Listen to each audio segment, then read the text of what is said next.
Welcome to the Own Your Time podcast. This is the host, Kyle Marcotte, and today we have Hayden Crabtree on the show. Hayden is a real estate investor out of Atlanta, Georgia that specializes in value-add commercial deals and is the author of the best-selling Skip the Flip, Secrets the 1% Know About Real Estate Investing. When he was in college, he realized the traditional route was not for him and bought his first investment property at 21 years old. While he was in college and taking the real estate investment course, he owned actually more property than his professor. So that caused him to realize maybe there's a disconnect between what is taught in school and what actually occurs in the real world. Hayden set out to spread his knowledge of how the real estate industry works and how anyone can make and multiply money while also eliminating their tax bill in real estate. Currently, he is an owner and partner in two businesses, Fort Knox Storage Units and RV Vault. Hayden is always looking to create value for his customers, his partners, and those who want to learn how to do the same thing he is doing. Welcome to the show, Hayden. What's up, Kyle? Glad to be here. Yeah, it's super cool to have you on. I actually have a very similar story where it wasn't real estate class. It was the straw that broke the camel's back of me dropping out of school. I took an entrepreneur class. I asked the professor, have you ever started a business? He said he has never started a business. So that was kind of my situation where I was like, why are you the one I'm paying 60 grand a year to teach me if you haven't even started the business? So it's funny to hear that. But you have a great story, man, and I'd love you to just really dig into that right now if you could. For sure. So funny you mentioned that because I applied for the entrepreneurship program at my college and they didn't even accept my application. So here we are today. It's been a long journey, not really in the grand scheme of things. I've been at the real estate investing for a little over 4 years now. Back in college, I did an internship that taught you how to run your own business. And after that, I went back to college with a whole new mindset on, okay, before going into that, I knew I really didn't want to work for somebody else. But after that internship that taught me how to run my own business, I learned a ton of lessons about sales, about management. And in that process is actually an exterior house painting business. In that process, I ran into a guy who I was painting his house for, my business was, and he just showed up whenever he wanted. He didn't really have a schedule. He could just when can you meet? I would ask him. He'd be like, anytime, and I didn't really understand why this guy could just meet anytime. And as it turned out, he was a real estate investor, and that really got my gears turning of okay, maybe this guy's onto something, and that was just as a young kid in college. And fast forward a couple months, I was back in school. I picked up a little purple book called Rich Dad, Poor Dad, completely changed the course of my life. That process led me to just typing in real estate investing on Google. I found Bigger Pockets, searched. I went to the University of Georgia in Athens, Georgia, typed in Athens, Georgia into the search bar, and a forum popped up with people talking about deals they were doing in Athens, Georgia. So clicked on one guy's profile, said, did a little research on him, called him up and said, hey, I'm interested in this real estate investing thing. Could I take you out to lunch sometime? He said, or actually not to lunch. I asked if I could meet him for coffee. He said, it's funny because I don't drink coffee, but you can meet me at this property in 15 minutes. I said, I'm getting in my car. So fast forward, I met him. I just wanted to learn and as much as I could from him. And there's this vast world of real estate investing. At that time, I really had, no idea between flips, wholesales, commercial. I had no idea of anything. I just knew that I wanted to learn the game and I was willing to do whatever it took to learn the game because I had a couple of years before I had to get out in the real world. And I knew for sure I didn't want to be working for somebody else. So, I just looked at the guy in our meeting. I said, look, I'll work for you for free just to learn. And I did that for over a year. At the end of that year, I tried to add so much value to his life and his business. At the end of that year, he had no option. He said, look, the only thing I can do is make you a partner in my business. And, that's kind of how I got to where I am today, partner in two different business, own rentals, and love life. Life is good as a real estate investor for sure. That's an amazing story, man. I want to dig into working for free for a year. A lot of people would not be down to do that or to opt in for that. And you took a huge risk and it paid off. So can you talk about, why it's important to kind of humble yourself and be able to do something like that and all the value that it's added to you in your life so far? Yeah, absolutely. No doubt. I mean, I think at some point it taught me,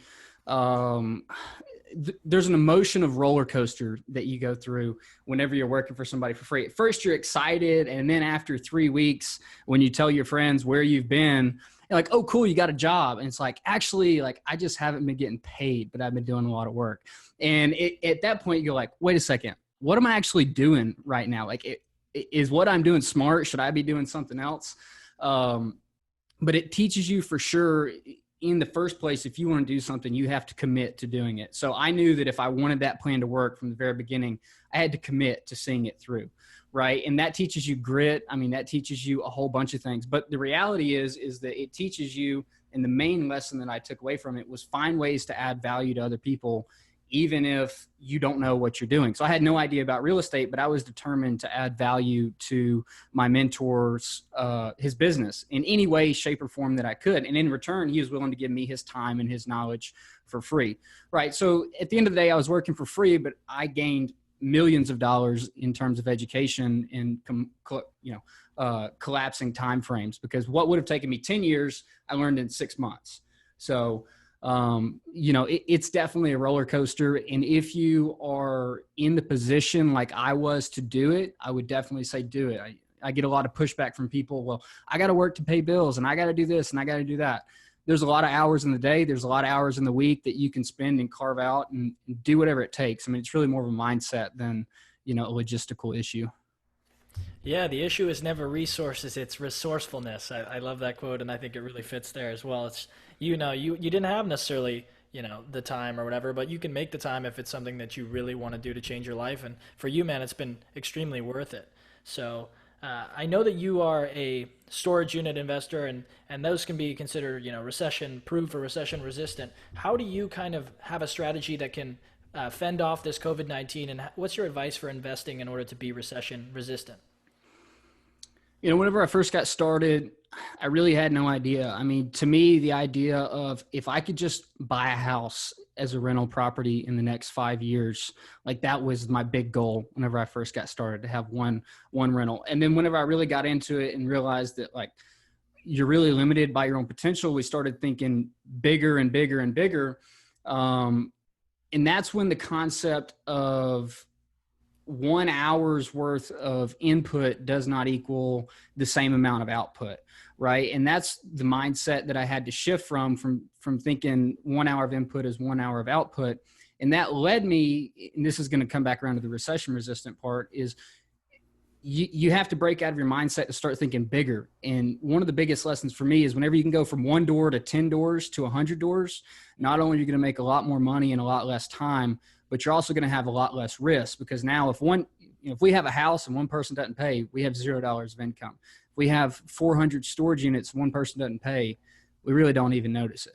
You know what I mean? So for us in the storage business, it has been extremely, extremely useful and calming to be in a business that people need.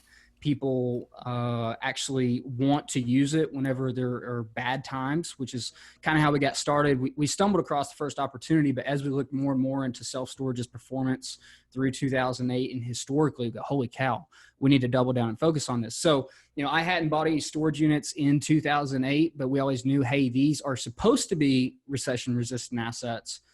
And we really hadn't found out until 2020. Today it's May 22nd. And not only is our business not fallen through this, but our business has actually increased significantly due to the pandemic. So for what it's worth, I mean, a lot of people are worried about real estate investing because some level of risk, and what if the market collapses, or what if people don't pay? And I always tell people, you're in control of that. What you invest in determines your outcome. Where you invest determines your outcome, and the approach you take, the strategies are also going to determine the results you get. It's all up to you. It's a great point. The rationale I've heard before for self-storage being recession resistant is typically, and let me know if I'm right or wrong here, sure, that when a recession happens, people tend to downsize their living situation, and in order to downsize, they have extra stuff, and that extra stuff needs to be put into storage. Is that correct? That's correct. Yep. People would rather pick up, an extra $100 a month storage bill and keep, their family heirlooms or the couch that they just paid, $1,700 for, and take their mortgage from $2,500 a month to go and rent at $1,300 a month. So in the reality, they're saving, but for the storage business, it sees a pickup. So, a lot of people move from big houses to apartments, whatever it may be. And in that process, storage is benefiting. That's awesome. Yeah, so I think that's a great thing for people to consider as far as what asset class are you investing in, and how is that going to be affected by some sort of a downturn. So you did write a book. I want to talk about your book. It's called Skip the Flip. Could you give us a little bit about what's in that book and what caused you to write it? Absolutely. So skip to flip is it's essentially everything I've been working on over the last 4 years and everything that I've learned. And it's in 200 pages of easy to read format. And the reason I wrote it is because, and probably like you, Kyle, almost every single week, somebody, call it, I don't want to say young, because there are definitely people in their 40s and 50s who approach me and say, hey, how are you doing what you're doing? But there, people always come to me, and I'm sure for you and other people listening, and they say, hey, I want to get into real estate, and I read about this and that, and Chip and Joanna Gaines, and I think I'm gonna flip a house. And I always go, listen, man, you need to skip the flip, because that is not at all where you're going to be building wealth in real estate. You're not going to be getting the tax benefits. You're not getting the monthly residual income. You're not getting the debt pay down over time. You're not getting the good debt to begin with. You're not going to be able to, X, Y, Z. So the name is unique, skip the flip. And a lot of people argue me on this, and they say, look, I made $30,000, on this house flip and that. And I go, okay, that's great. But now what are you making every month? Oh, well, nothing, because I don't have the house anymore. It's like, yeah, exactly. So for me, and I think for you as well, and a lot of really wealthy investors, it's all about getting tax benefits, not paying any taxes. It's also about monthly residual income and really riding the, long-term inflation wave so that your property appreciates as well as your income over time and your debt stays the same. So I wrote the book for, a basic guide, whether you're never done a deal before in your life, whether you're thinking about flipping houses, whether you flipped a couple and want to get into rentals. It's essentially a progression of my story from going from, a house flipper, residential renter to commercial, raising capital, and how it's done step by step. Awesome, man. I mean, that's exactly what I struggle with on a daily basis, which is super interesting. Like skip the flip. That's honestly the main reason I needed to have you on the show, is because that's like my philosophy as well. You have to skip the flip, man. It's not about what you make. It's about what you keep. And that's a huge thing. So yeah, no tax benefits. You're crossing a lot of the boxes when you're doing flips. So it doesn't really make any sense. And listen, I am not necessarily opposed to house flipping. It is what it is. It's a business, but it is not investing. And to me, the problem whenever people come to me and say, hey, I want to get started investing, and they think that they're going to flip a house to invest, house flipping is a business. It's an active business. It is not a residual income play, and there's a lot of risks in it. Okay. And you're going to get taxed like it's a job and not investing too. So, I just call it what it is my main thing. If you want to flip houses, call it what it is. Don't call it investing, because it's not. That's a great distinction. I think that's important. I've never even thought of it like that, but it definitely is an active business, and I'm going to start using that line when people tell me that they want to learn how to invest and that they're going to do flips. So fantastic, man. Let's kind of segue into why commercial, and what's the difference between commercial and residential real estate? Kind of going back to the house flipping thing in the story of how you need to add scale, is that residential rentals are great, but there's only so much output in your time. I think residential space is a great place to get started, because there's a number of loan programs that can help you with low money down, and there's a lot more deals out there. Simply put, there's a lot more houses on this earth than there are commercial properties. So there's a lot more opportunities to practice your negotiating, to practice your investing, and all these different things. But for me, and what I've realized in my own personal wealth, is that you're going to build wealth and income and get tax benefits at an exponential rate in commercial. And there's, people say it's the same amount of work. Commercial is just a little bit more work. But other than that, I mean, you might be doing only 5% more work for 1,000% more output, which to me, it just makes total sense. And a lot of people get scared. A lot of people can rationalize, and I talk about this in the book. A lot of people can rationalize, oh, I can go buy a house, because they grew up in a house, or they drive down the street and you can buy a house for $50,000, $100,000. But people see a commercial property that's $1, $5, $10, $20 million, and they just lock up and they think, I'll never be able to do that. And that's more of a mindset problem than it is a smarts problem or an ability problem. So for me, and I always tell people, look, you can get started in residential, you can get started in house flips, but your eye and your goal needs to be, I'm a commercial investor, because that's where you're going to make the majority of your wealth. Do you agree that commercial is just slightly harder than residential, or do you think, Kyle, that commercial is much, much harder than residential? I think they're pretty similar. So I think the best way to answer this question is upfront commercial is much harder. To acquire a commercial deal is much harder, but to run a commercial deal is actually much easier. So it ends up kind of balancing out where, if you're owning one house, you're going to be the guy, letting tenants in at 2 a.m., fixing toilets yourself because you don't have enough income to pay for a manager. So multifamily or any commercial size that reaches economies of scale ends up being, the first year of ownership may be more difficult, but the next 5 to however long you hold the property is going to be a breeze compared to the residential grind that you're going to put yourself through. Yeah, no doubt, no doubt. And whenever you're buying commercial properties from people, in my experience at least, people are buying commercial for investment purposes. People are buying houses for personal reasons. And I've always found that when negotiating commercial deals, it's much more straight to business. There's no emotion involved. It's a numbers game. I need this because of this. Versus if you're trying to buy and acquire a lot of residential houses, people go, well, my mom gave me this house and I know it's only worth 70, but she gave it to me and I really like 95. You know what I mean? So it's this, whenever you enter the commercial, it's much more treated like a business than the residential world is, from my experience. And I think that's a lot easier to deal with numbers and, business decisions than it is to deal with people's emotions. And you're dealing with, a vast amount of people in the residential world versus in commercial. I feel like you're mainly dealing with people who know what they're talking about. And that's, to me, it's a much smoother, easier process. Yeah, I agree. And even the way that commercial's valued is on a number system, NOI divided by cap rate instead of, how cute are my countertops and flooring and appliances, right? Which is a little bit ridiculous. So let's talk about the tax benefits. So you have a statement here, I think in your book that says the government doesn't want you to pay taxes. And I have a very similar take on this, and I'd like to hear kind of your perspective. So taxes, right? Everyone thinks, what's the saying? There's 2 things you can't avoid. It's death and taxes. And, I was raised with that saying, and I thought, taxes is just something I'm going to have to pay.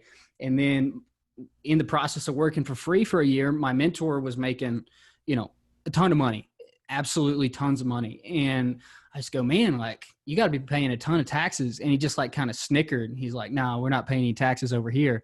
I'm like, what do you mean? And he introduced me to the super cool concepts. I think it was your last episode, talked about the 1031s, which to me, for someone who was, adding tremendous amounts of value to properties, to be able to 1031 into something else, it's just mind boggling when you first hear about it. And to go along with that, depreciation, not only normal depreciation, but accelerated depreciation, you just learn these things and you go, why don't they teach you this in the school system? Why aren't they advertising this for everybody? But, really what it comes down to is people see the tax code and they look at this thing and they think it's thick because the government's trying to get us in all these different ways and the government wants us to pay taxes. Well, what people don't realize is the tax code is really just a couple pages.